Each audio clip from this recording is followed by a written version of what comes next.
What's up, everybody? Happy Wednesday. Hope all you're having a great day so far today. It is cold as shit. Like I had to turn my heat on. I keep my heat on every day now because I'm like it's just getting too cold. You could definitely feel that winter coming in, kicking in.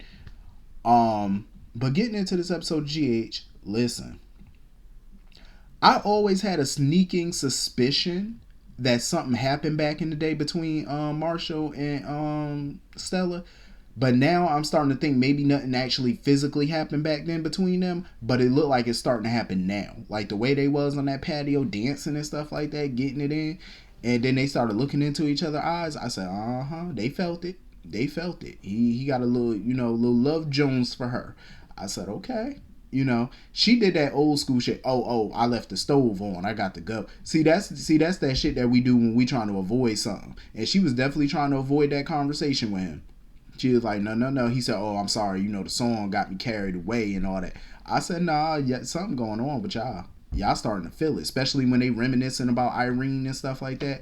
I could see them struggling with their feelings for each other. They starting to connect and stuff. And um, I think they struggling. They're gonna struggle with it because they don't want to go there. Out of respect for obviously Curtis, and out of respect for her sister and stuff. I don't think they're gonna try to go there, but it's gonna get to a point where they ain't gonna be able to deny it. But I also wouldn't be shocked if something happened between them at least once back in the day.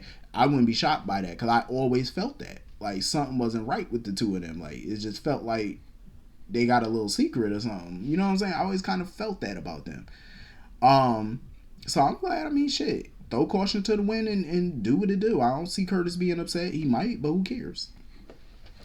So anyway, moving on from that. Porsha.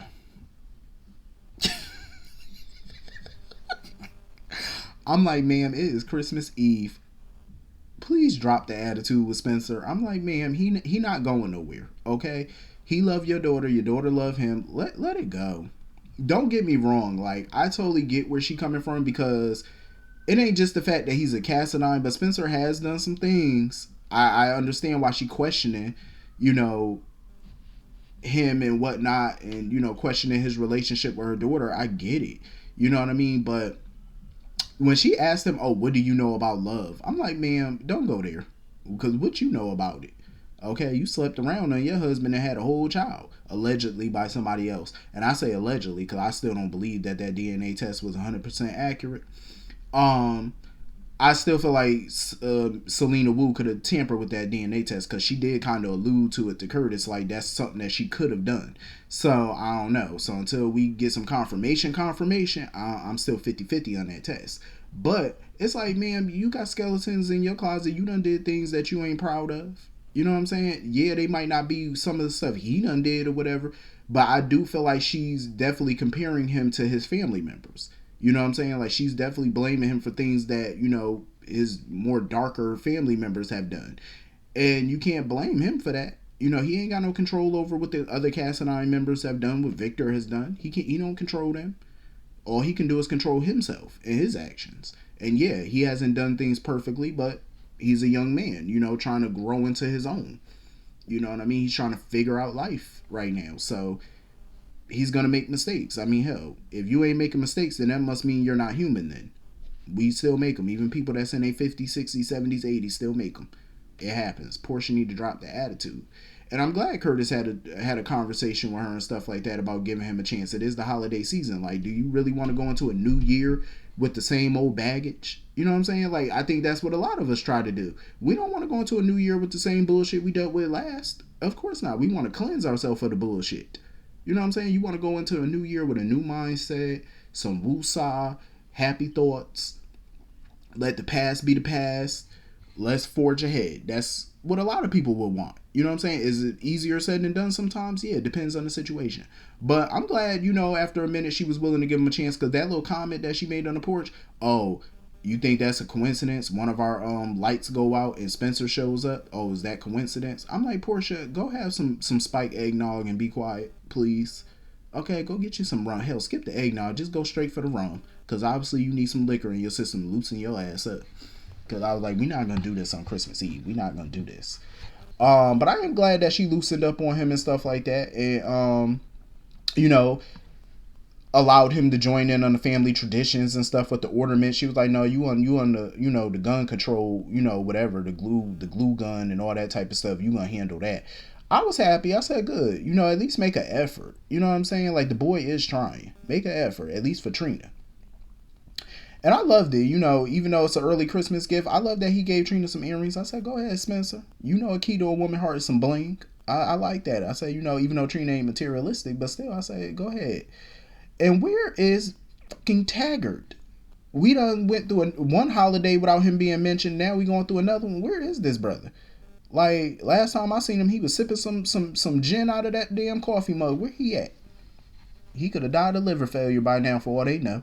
Like somebody go check the alleyways and go check on that man. Like damn, he probably still drinking himself into a stupor. Um. So anyway, moving on from that, I'm getting tired of this Adam boy. I'm getting tired of him. Like he's a creep. Every time Joselyn opens this damn door and goes into her hallway, here this boy is. Oh, I'm gonna go back to my room. Why are you never at your room, sir? You be playing guitar outside of her door. Every time she come back to the dorm, you standing outside the room. Every time she open the door, you standing outside her dorm. Why are you always on her side of the room? Her side of the dorm? Like, her side of the hallway? Why are you always there? Like, you worse than fucking Michael Myers. Like, what are you doing, sir? Camping out, trying to see if she in there, trying to peek under the keyhole or something? Like, what are you doing? And I'm glad Dex was looking at him all weird and stuff. Like, Dex started, kind of looking at him all sus and stuff. Like, boy, why you keep popping up? And I agree. Like, sir, you need to go to hell on somewhere. And I had a feeling he wasn't going to be going home for Christmas. Like, of course, he's still lying to his parents because he already know they're going to ask him about them grades in school. And Joselyn got the bright idea, oh, I'm just going to see if my mom would be cool with him coming to our house for Christmas Eve. No. And I'm glad Dex was like, Dex had a little uneasy look on his face, and I agree. I'm like, yeah, no. Nope. He can stay in his dorm by himself. Little creepy ass. Like, oh, is it cool if I come over? Okay. Like, no. No. Then he's snapping at her. I can't go home. I'm like, see, that shit right there, the way he be snapping and shit on like just out of nowhere and stuff. I don't blame Dex for looking at him funny because I'm like, yeah, you sus because you already grabbed her arm before, and I'm like, now you keep snapping and yelling and all. I'm like, yeah, I don't like that. He nuts. He a little ooh like he ready for the funny farm. If I was Dex, I would keep close eye on that boy. So anyway, moving on from that. You know what I was happy about? When Lil Violet came into the house or whatever with Liz and all them, she was unusually quiet. Like she just was down in the dumps. I was happy. I'm sorry to say this because she a child or whatever, but I was happy because she's too much sometimes. Like all that. Oh, when you get married, let me know when you get married. Cook this, do that. I needed a break from that, and I'm glad she was just on mute most of this. I was like, thank you, God. There is a Christmas miracle. As soon as Finn told me, oh, I'm hoping for a miracle. Sir, I already got my miracle. Your daughter is on mute. Okay? Somebody took the remote control and just muted her little tail. So I'm happy about that. You know what I'm saying? I got my miracle this year. Hallelujah. Praise God. Ain't he good? All the time. I'm just saying. So of course she upset because she eavesdropping on grown folk conversations, listening in because she done heard that he had to go to court, and she was like, "Oh well, people that go to court go to jail." So Jake had to like talk to her to try to see what's going on with her. So she worried about her daddy going to jail, or whatever. So he had to explain to her the situation in a way that she would understand that it's not jail ain't gonna happen for him. It's something else. It's not jail. So I'm like, yeah, all right. Now she back to her little happy little self. Whatever. I guess the miracle didn't last that long, but whatever. You win some, you lose some. Moving on from that, the scene that I was happy about though, that I thought was so beautifully done, was Liz and Aiden. You know what I mean? Because she started to feel bad because Aiden, was going to be there for Christmas kind of dolo, by himself. Cam ain't coming home because he going to be with his girl. Jake going to be with his little girlfriend. I forgot, he's still dating Charlotte. Ugh. Why isn't Liz banning this boy from being around her? She is the devil. Like, why? Liz, what are you doing? Like, you been sipping that little eggnog too? Like, what's going on? Because if I was his parent, I would tell that boy quick, fast, and hurt. No. I require your presence at home this Christmas, not with her. Sorry, but not this year. No, not next year either. Sorry, kid. I would have another little thing come over. I would hook him up. I would hook him up with somebody else. Somebody other than the Cassadine. I'm just saying. I would hook him up with another little Tinder or whatever and get them to talking or whatever. Cause no, Liz need to put her foot down with that boy. No, ain't going down with you and this Cassadine girl. Ain't gonna happen. But yeah, so she thought he was gonna be lonely or whatever because both his brothers got girls now and stuff. But Lil Aiden was like, "Oh, I ain't worried about that. I got somebody too." I said, "Oh, who you got, Lil Aiden? Who you dating?" And he said, "I'm dating Tobias." I said, "Oh, okay." Cause I knew automatically because I said I don't know no girl named Tobias. So once he said Tobias, I said, "Oh, that was him subtly coming out." I said, "Okay." I liked it because you know what, Liz. Listen, I love the way Liz handled that. She ain't judge him. She ain't nothing. She embraced him for who he is. I mean, I always had my suspicions about that though, but I didn't want to, how do I put it? I didn't want to stereotype him because he was into baking and whatnot. And some people, when you into baking and all that, that's your thing. Some people like, you bat for that team because you like cooking and home goods and stuff like that. And I'm like, no, that's not always the case. That's not always the case. I don't know why that stigma is on people, but I guess, I mean, whatever. But I always had a little feeling though, but I'm glad that he finally, expressed it and came out on his own terms and he did it beautifully. He just snuck it on in there too. He didn't even have a whole little conversation about it or no explanation. He just, boom, I'm with Tobias. I said, okay. I said, go ahead, little Aiden. Oh my God, I'm happy for him though. God bless. I am so happy. I think that was beautifully done. I love that scene with them too. I just wish Finn and Violet didn't have to be there, but I'm happy for that scene. Liz need more time with just her boys instead of Finn and Violet always being shoved in there, I guess. So anyway, moving on from that. Charlotte. Lord have mercy. The devil's favorite demon. I am so glad Kevin caught her ass in that room talking to herself about battle wounds and looking at that damn necklace that belonged to Helena. I am so glad he caught her. And she gonna try to snap at him. Oh, you don't know, you can't knock or whatever. Who are you talking to? Yeah, the door is wide open, first of all. And the last time I checked, sweetheart, you don't pay a mortgage here. So yeah, we can just come in if we want to. When you start paying some rent or something, then yeah, we could talk about privacy. But until then, you have no privacy. That's what more parents need to start telling their kids when their kids want to start getting grown. Oh, you can't not, sir. You don't have no privacy. Ma'am, sir, daughter, son, whatever. You have no privacy. As long as I pay the mortgage and the rent and whatever, the utilities and your cell phone, I'm your privacy. Pretty much. So until you out on your own and out my house, stressing me out and in my pocket, I always tell people this all the time. You are not grown until you are out of your parents' pocket. When you are out of other people's pockets, then you can claim independence and be grown. As long as you in my pocket and I still have monthly expenses with your name on it, oh, you ain't grown. No, you're not grown. Nope. You play grown, but you ain't grown. You young adult grown. Yeah, you grown enough to vote.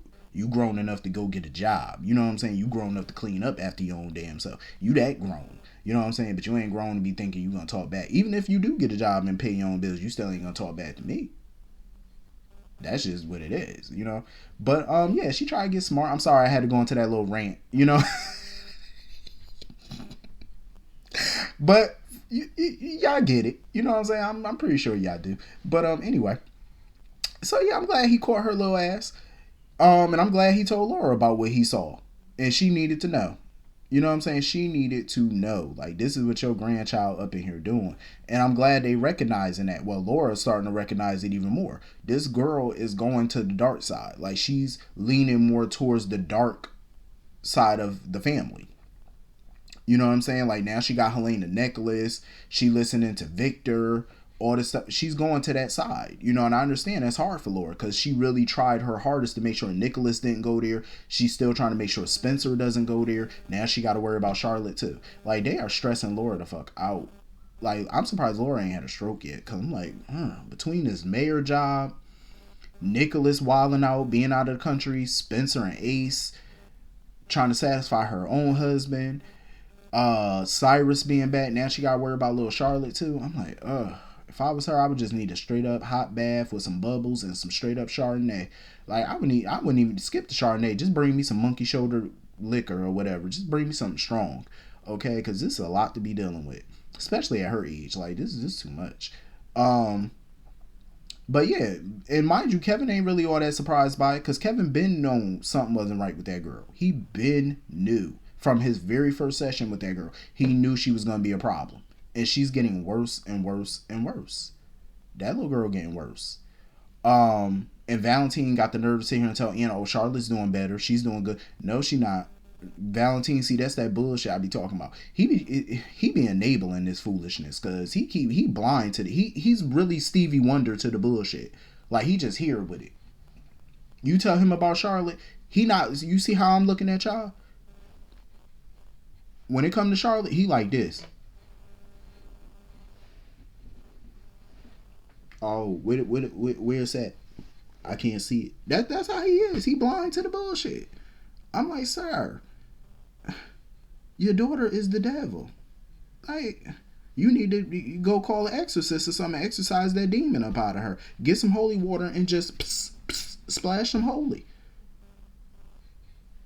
And this girl got the nerve to talk about Christmas gift. I would have got her a therapy session and a gift card to another therapy session because I'm like, man, you ain't getting no gifts this year, not with your foolishness.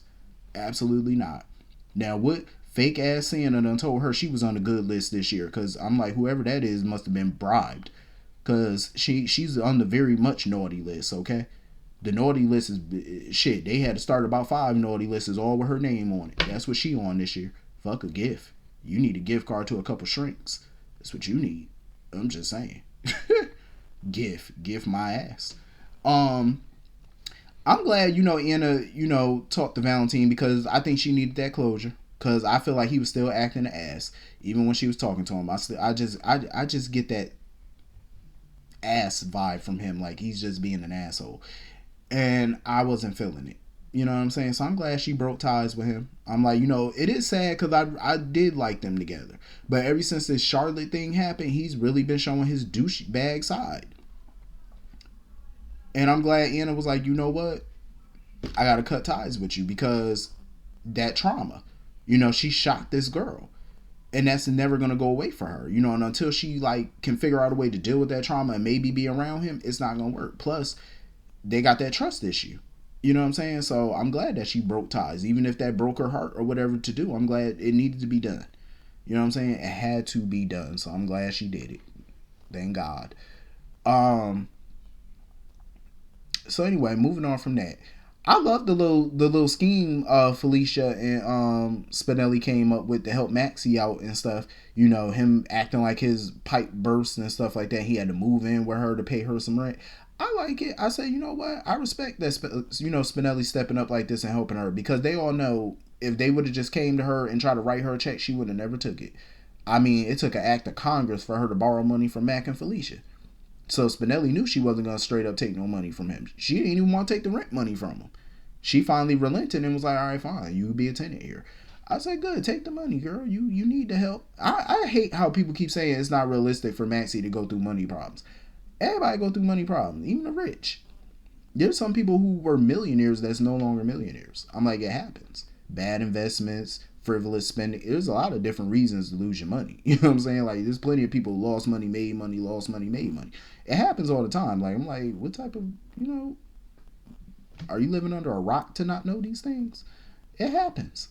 It's very realistic for her to be going through it. And I'm glad that she is because it makes the story more realistic. It makes characters more realistic. Everybody in the town can't be wealthy. You know what I'm saying? You got too many people in that damn town that could just write a check easily. And I'm glad you got some who can't, who talk about how they got to work double shifts and triple shifts to pay for this and put their kid through school and buy them this. I'm glad. It's a relatable conversation. It's relatable people. Because you got people who can't relate to a Quartermain family. You know what I'm saying? You got shit. A lot of us can't relate to them. We don't know nothing about hiring decorators for our home. Shit, we decorate the home our damn self. You know what I'm saying? On a budget too. You know what I'm saying? Like, we can't relate to some of that. Well, most of that. When they start talking that rich shit, we can't relate. You know what I'm saying? Like, that's why you got real people up here like Liz and stuff who had to struggle to pay for her son, to worry about her son going to school. You know what I'm saying? How they gonna pay this rent? How they gonna do? You know what I'm saying? I like it. Realistic. Um. So I'm glad Spinelli stepped up to help her out and whatnot, because Maxie gonna need it for the time being. So anyway, that was pretty much the whole episode. Hit the comment section, let me know what you all thought, and I will see you all later. Have a great night. Peace.